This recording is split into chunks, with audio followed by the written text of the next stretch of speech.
Jujur dulu gue anak bandel ya. Dulu gue anak bandel. Ya orang-orang anggap gue kayak ini ngapain sih gitu kan, anak bandel gini ya. Tapi gue selalu berusaha untuk membuat diri gue menjadi lebih baik.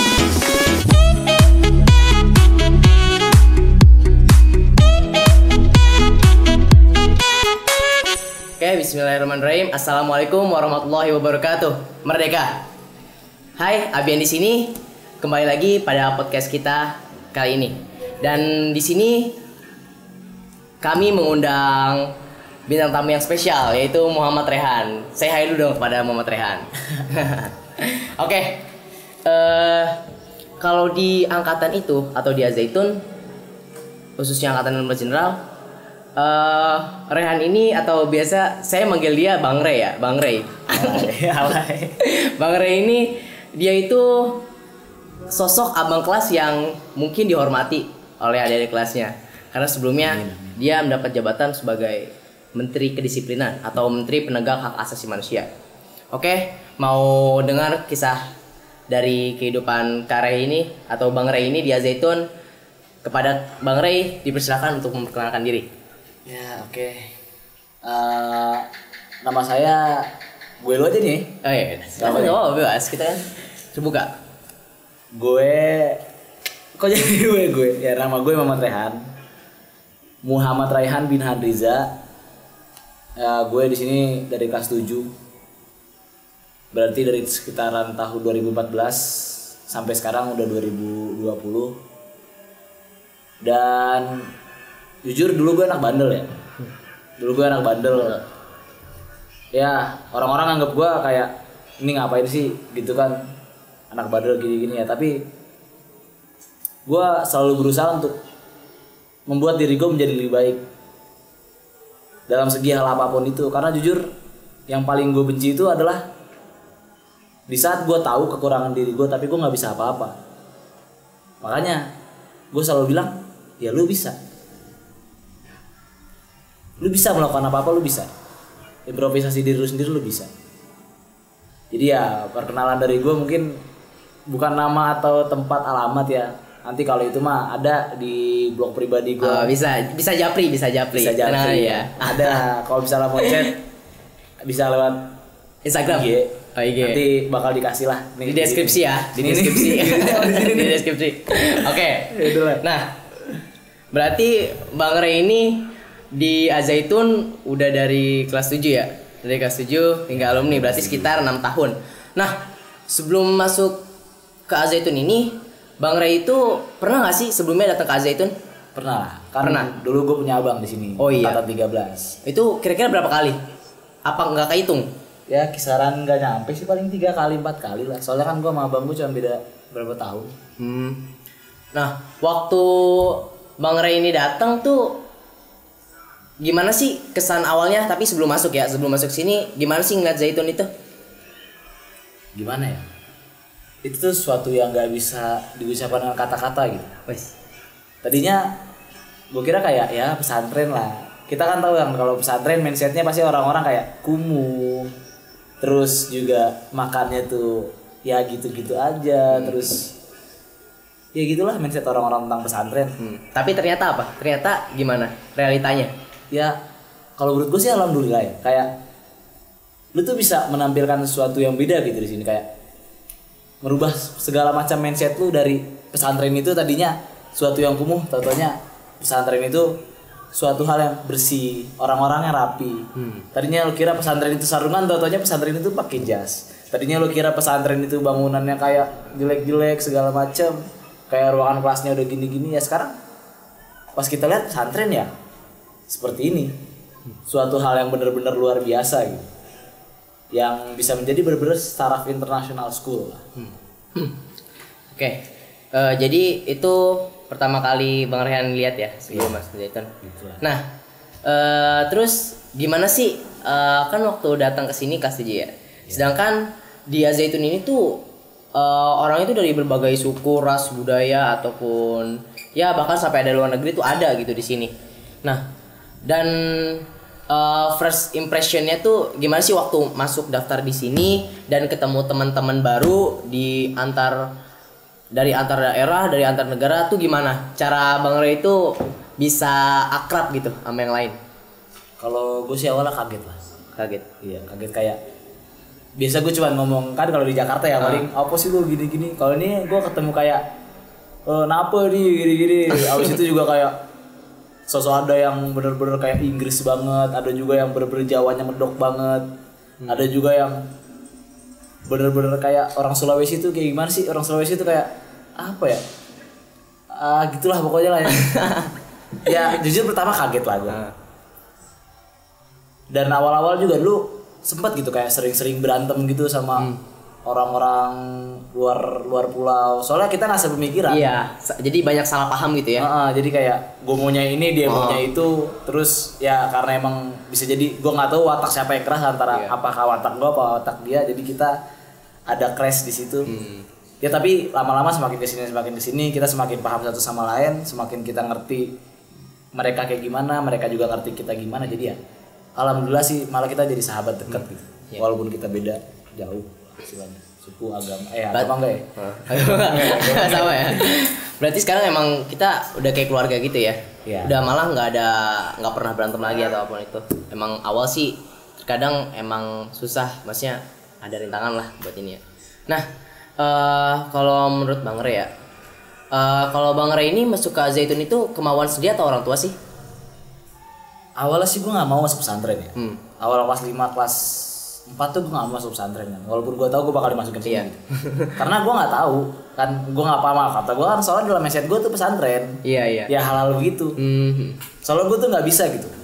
Gue jujur dulu gue pas SD tuh gue anak manja. Kayak gue tuh gak bisa ngurus apa-apa sendirian. Ya tapi alhamdulillah semakin kesini.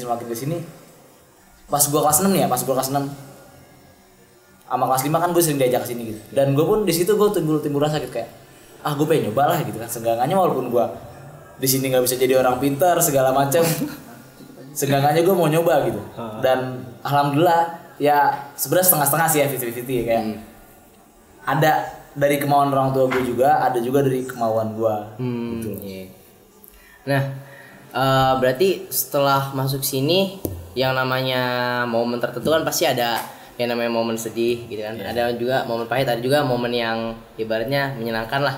Nah, momen apa aja sih yang kira-kira momen paling pahit di sini yang pernah Bang Ray rasain, dan momen yang paling ibaratnya everlasting atau nggak pernah terlupakan gitu di sini sejak dari MTS sampai ke MA atau sampai lulus? Yang dari mau dari pahit dulu atau manis dulu nih kira-kira? Pahit dulu lah, biasanya pahit orang ya? Pahit dulu baru manis. Oh iya, oke. Pahit dulu. Gimana? Yang paling pahit menurut Bang Ray? Pahit ya? Kalau pahit tuh banyak sih sebenarnya. Banyak sih. Tapi kalau misalkan yang bener-bener bikin gua down itu waktu ada dua sebenarnya. Ada dua. Pertama di saat gue berkali-kali nih kalau ini, di saat temen gua keluar karena sebuah kasus gitu. Ya walaupun gua tahu emang dia yang salah, tapi tetap aja gitu kayak lu main bareng tiap hari, lu tidur sekamar bareng, berangkat sekolah bareng, makan bareng, terus dia kena kasus dan besokannya lu udah nggak bareng lagi. Itu kayak suatu hal yang bikin gua bener-bener sedih gitu. Dari kalau kedua itu gua diceritain pas dulu gua kan sempet ya mencalonkan diri sebagai presiden Ormas, dan gua udah masuk seleksi sampai 20 besar. Di situ gue udah berjuang mati-matian segala macam sampai ya istilahnya gitulah, kita memperebutkan posisi kan. Dan di situ gue nggak masuk 10 besar lah karena ada beberapa, dan itu yang bener-bener gue bikin down. Gue sampai berhari-hari gue diem gitu. Kayak aduh gue nggak masuk. Gue sampai malas jadi Ormas waktu itu jujur. Ya tapi alhamdulillah sih akhirnya presiden juga percaya sama gue. Nah, itu berarti pengalaman pahitnya ya. Oke, sekarang pengalaman manisnya apa di sini? Pengalaman manis yang bener-bener manis nih. Iya, bener-bener manis. Pengalaman bener-bener manis pas Bastotan menang menjadi presiden Ormas. Kenapa tuh kok bisa kayak gitu? Kenapa itu paling manis? Kenapa? Karena di saat gue down waktu itu, gue nggak tahu gue harus ngapain, dan di situ satu-satunya orang yang gue percaya untuk menjadi presiden Ormas, bukan sebenarnya sih gue percaya sama semuanya ya, cuman karena emang gue paling deket dan gue paling paham gitu. sama Basotan, ya akhirnya gue memperjuangkan dia. Tadinya gue kan juga udah persiapan ya, kayak misalkan ada lah beberapa suara anak bola yang bakal masuk ke gue, dan akhirnya semuanya gue kasih buat dia gitu. Dan itu di saat dia menang, di saat dia menang itu gue bener-bener kayak gue pengen nangis bro. Dan gue kan nangis sih, gue nangis coba, gue nangis. Iya gue nangis. Tapi nangisnya pria sama wanita itu beda ya, nangisnya. Ya, iya. itu kan gitu punya persepsi masing-masing lah. Oke. Oh jadi itu yang manisnya ya. Nah, berarti ketika apa namanya dulunya Bang Bray ini bisa dibilang bandel katanya. Nah ternyata di MA ini Bang Ray diberi amanah untuk menjadi bagian kedisiplinan, bagian namanya Disterham ya. Kemenditham, Kementerian Penegak Disiplin, Ketertiban dan Perlindungan Hak Asasi Manusia. Hak asasi manusia. Nah, coba deh kalau misalnya dilihat emang mungkin dulunya Bang Ray ini bandel. Tapi Bang Ray ini kedepannya tiba-tiba bisa menjadi yang dulunya mungkin susah diatur, kedepannya bisa jadi yang ngatur orang. Nah, poin pentingnya di mana? Jadi kalau bagi saya sendiri, yang namanya orang baik itu punya masa lalu, dan yang namanya orang yang jahat, bukan jahat sih lebih tepatnya, orang yang mungkin sekarang lagi buruk itu pasti juga masih punya masa depan. Jadi yang namanya berubah itu masih bisa kan? Ya intinya kita mau berubah, ya nggak? Poin pentingnya. Oke. Nah, ketika Bang Ray ini jadi Menteri Kemenditham, apa aja nih kontribusi Bang Rehan yang udah Bang Ray berikan buat Mahat? Kontribusi sebenarnya sih tugas gue ya gitu-gitu aja sih sebenarnya. Sama seperti tugas-tugas pendahulu gue. Kalau kontribusi sih yang penting gue bisa istilahnya merapikan santri gitu. Merapikan santri terus melindungi mereka dari segala macam bentuk pelanggaran hak asasi manusia. Dan gue pun pengen kayak mempunyai sebuah kenangan gitu untuk adik-adik gue, kayak mereka bisa ngikutin apa yang baik dari gue gitu. Dan gue nggak pernah malu buat cerita tentang masa lalu gue, kayak dulu lu orang bandel gini-gini, dan sekarang alhamdulillah gue bisa seperti ini.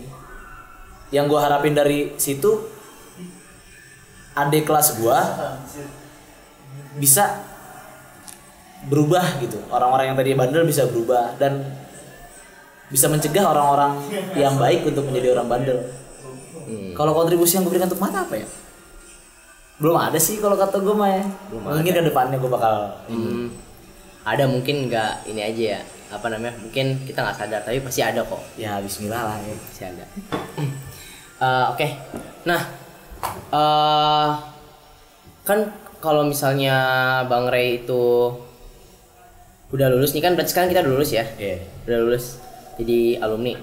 Nah, pernah nggak sih dulu Bang Ray ketika di Mahat ini ngerasa kayak ada saat-saat dimana kayak rasanya tuh mau keluar gitu, ataupun jenuh di sini, ada nggak? Kalau gue jujur kayak gitu gue dikit banget ya. Dikit ya? Iya, karena emang gue dari awal gue maunya emang ini ada kemauan gue di sini, dan gue juga ngerasa ya walaupun kita sama-sama kayak kita sering dulu di apa-apain abang kelas, dan akhirnya banyak orang nggak betah karena itu. Untung dulu gue punya abang sih di sini, jadi kayak abang gue tuh selalu bilang ke gue, ya kalau misalkan lu nggak mau diapa-apain abang kelas, ya lu jangan jadi orang bandel. Pasti kalau misalkan lu diapa-apain abang kelas, itu pertandanya lu orang bandel. Dan gue pun sering diapa-apain abang kelas dan gue orang bandel gitu. Jadi gue nggak ada rasa pengen keluar dari sini karena gue tahu itu akibat dari perbuatan gue sendiri gitu. Tanggung jawab ya. Iya, jadi soalnya gue selalu dengan prinsip, ya lu kalau misalnya berani berbuat ya lu harus bertanggung jawab. Soalnya kalau misalkan lu udah berani berbuat tapi lu nggak berani bertanggung jawab, ya nanti bakal kayak gitu jadinya. Lu yang bandel, lu yang nggak betah di sini, padahal lu yang bikin masalah, kan jadi aneh. Iya sih, benar. Nah, kalau bisa dilihat nih, kalau di antara milih, kan kalau misalnya mungkin dari segi mungkin fasilitas ataupun ya bisa mengembangkan diri, apa sih yang bedain sekolah di Mahat sama di luar tuh bagi Bang Rehan sendiri? Kenapa Bang Rehan lebih milih di Al Zaitun? Kalau gue sih sebenarnya nggak milih ya, kayak lebih ke arah emang takdir gue di sini gitu. Takdir ya. Sebenarnya kalau misalkan yang nanti gue emang di luar ya gitu, ya mungkin gue kan soalnya nggak bisa ngebandingin ya. Tapi kalau misalkan dari gue, kenapa gue lebih milih di sini, karena di sini gue lebih bisa terjaga gitu, pergaulan gue terjaga, terus juga gue lebih sehat di sini, gue lebih suka olahraga di sini, gue lebih produktif, gue lebih suka belajar dibanding kalau gue di luar gue cuma main HP doang segala macem, terus juga gini-gini gitu-gitulah, main-main nongkrong-nongkrong bareng teman-teman. Kalau di sini gue bisa nongkrong bareng teman-teman sekalian sharing-sharing hal baik. Gue di sini bisa berorganisasi, gue di sini bisa ikut sepak bola, gue di sini bisa belajar, bisa jadi opmas. Kalau di luar gue belum tentu bisa kayak gitu, soalnya di sini gue bener-bener pengen memanfaatkan waktu yang ada gitu ya, walaupun gue nggak bisa kayak banget lah kayak gue bener-bener orang yang memanfaatkan waktu, tapi gue seenggaknya Berusaha. Nah, sip. Poinnya di situ. Oke nih, yang terakhir, ada nggak pesan atau ya pesan yang ingin disampaikan khususnya, paling khususnya ya untuk angkatan general dan umumnya pada pemirsa sekalian? Kalau untuk angkatan general ya, gue bakal nunggu kalian semua di sini sampai kalian bener-bener bakal balik lagi. Kita bakal bener-bener majuin Indonesia ini bareng-bareng. Itu yang gue tunggu dari kalian. Jadi kalian belajar yang banyak, berjuang, bikin usaha segala macam, apapun yang ingin kalian lakukan dalam hal bidang kalian masing-masing, dalam keahlian kalian masing-masing, kelebihan kalian masing-masing. Berjuang sampai bener-bener kalian jadi ahli. Baru nanti kita bareng-bareng kita membentuk sebuah Indonesia yang hebat, Indonesia yang kuat. Dan untuk seluruh pemirsa yang ada, siapapun lah ya, baik yang ada di rumah karena lockdown atau di kamar karena gabut, intinya lu jangan pernah berhenti berjuang lah. Kalau misalkan lu tahu diri lu kurang, ya lu perbaiki diri lu, jangan cuma diem. Istilahnya kalau kata Bang Deddy Kobuzer, gue aja nggak pernah nerima diri gue apa adanya, kenapa gue harus nerima diri lu apa adanya? Ya dari gue gitu aja sih. Nah itu dia, jadi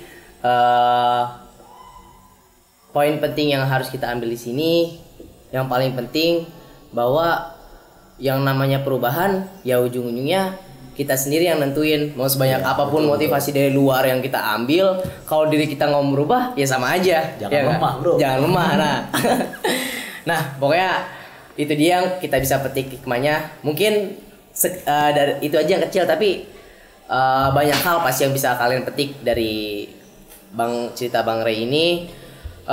Nah untuk itu tadi kita sudah dengar apa saja pesannya, dan khususnya buat angkatan general, semangat terus ya, semangat terus. Dan dari saya pribadi, pokoknya saya sih yang ngerasain ini, tapi kayaknya Rehan juga ngerasain kayak gitu. Pokoknya bener-bener cinta general deh. Dan apaan tadi kan? Kalau misalkan ada yang lebih dari kata cinta. Nah, kalau misalkan ada yang lebih dari kata cinta, mungkin kita sampaikan. Iya. Udah sih itu aja. Awalnya jujur waktu ketika kelas 11, waktu ketika banyak angkatan yang keluar ataupun ini, saya pribadi ngerasa kayak aduh kok general kayak gini ya gitu. Tapi semakin sini ya angkatan banyak yang ke tengah, sholat tengah, dan ya gitu. Ya pokoknya itu jadi speechless pokoknya. Lu itu baru bisa merasakan kehilangan setelah lu bener-bener kehilangan gitu.